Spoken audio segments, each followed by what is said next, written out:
सॉक्योंग बोलता है, मैं उन बच्चों के जैसा नहीं हूँ जो पैसे लेकर भाग जाएंगे। I am not like those kid. यहाँ पर इस बात पर 512 कुछ आंसर नहीं देता है और सॉक्योंग की ओर देखने लगता है।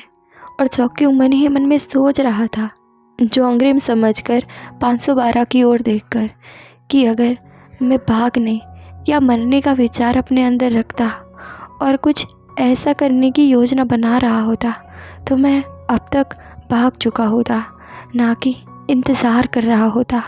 फिर वो धीरे धीरे अपनी अतीत की गर्ता में चला जाता है और मन ही मन में सॉक्योंग सोचने लगता है, मुझे विरासत में दुख, एक छोटा मिनी मार्ट और कर्जा, इतना ही मिला है।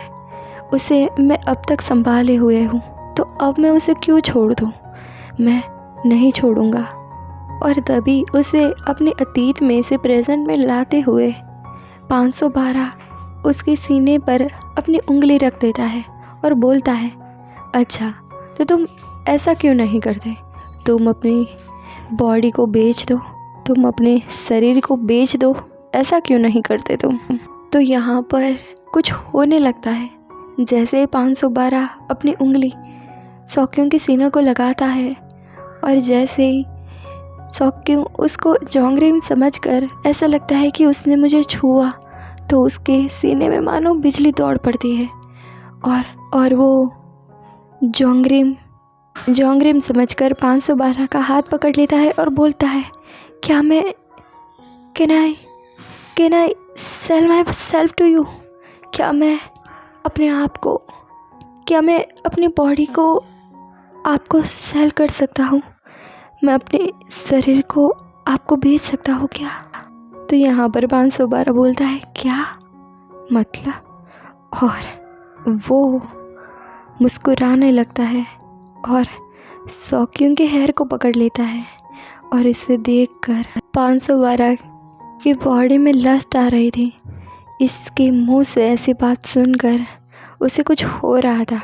वो उसके हेयर को पकड़कर बोलता है, तुम्हें क्या लगता है तुम जैसी गंदी चीज़ को लेने के बाद मैं भुगतान करूँगा? तुम्हारी जैसी गंदी चीज़ के लिए मैं भुगतान करूँगा? क्या तुम्हें ऐसा लगता है? वैसे तुम्हारी बॉडी में ऐसा है क्या जिसे सेल करने के बाद तुम भुगतान लोगे? हाँ। सॉक्योंग को थोड़ा बुरा लगता है। वो नीचे देखने लगता है। तभी सामने 512 मुस्कुराने लगता है और मन में सोचता है he really has just lost his mind. ऐसा लगता है कि मानो उसका माइंड ये घुमा चुका है, पागल हो चुका है, इसीलिए ऐसी बातें कर रहा है। और फिर वो अपनी जेब में से अपना सेल फोन निकालता है और बोलता है, व्हाटएवर, चलो ये सारी चीज़ों को छोड़ो और मुझे तुम्हारा फ़ोन नंबर दो। ये सुनकर सॉक्योंग थोड़ा स्तब्ध हो जाता है और फिर वो बोलता है, मेरे पास अपना सेल फोन नहीं है। ये सुनकर शौक लगता है 512 को और फिर वो मन में सोचता है, क्या सेल फोन नहीं है तुम्हारे पास? इतने बड़े हो गए फिर भी तुम्हारे पास अपना पर्सनल सेल फोन नहीं है, पर क्यों? तो सॉक्योंग अपना सर नीचा करके बोलता है, सेल फोन बहुत महंगा आता है, बहुत कॉस्टली होता है और उसे लेकर भुगतान करने के लिए मेरे पास पैसे नहीं हैं, इसलिए मेरे पास अपना सेल फ़ोन नहीं है पर्सनल। तो यहाँ पर थोड़ा अजीब लगता है। 512 बोलता है, फॉरगॉट इट। अच्छा चलो ठीक है, मुझे नहीं लेना है तुम्हारा नंबर और तुम उस चीज़ के लिए इतना कुछ मत सोचना, भूल जाओ। और जो ड्रग के लिए तुम्हें इतना पीटा गया है वो चीज़ के लिए भी भूल जाना, मैं संभाल लूँगा। फिर यहाँ से 512 जाने लगता है और वो सॉक्योंग के हाथ में बहुत सारे पैसे रख कर जाता है और जाते जाते वक्त बोलता है, ये तुमने जो डिलीवरी की थी ड्रग्स की उसका भुगतान है, और जो तुम्हारी साइकिल को मैंने ठोक दिया था, टूट गई थी, उसका भुगतान है। इसे काउंट मत करना, ये तुम्हारा है सब कुछ। सॉक्योंग डरते हुए पीछे से आवाज़ देता है, पर रुकिए, आप उस ड्रग के बारे में क्या करेंगे? क्या आपने उस व्यक्ति को देखा है जिसने उस गड्ढे में से उस ट्रक को उठाया था, क्या उन्हें आप जानते हैं? फिर आप उसे कैसे पकड़ेंगे? तो रुककर 552 में सोचता है, ओह ऐसा है क्या? फिर वो मुस्कराकर बोलता है, डोंट वरी अबाउट इट, मैं संभाल लूँगा। ये बोलकर वो वहाँ से जाने लगता है और फिर वो रुक जाता है। पीछे मुड़कर सॉक्योंग की ओर देखता है, स्माइल पास करके बोलता है, सिया।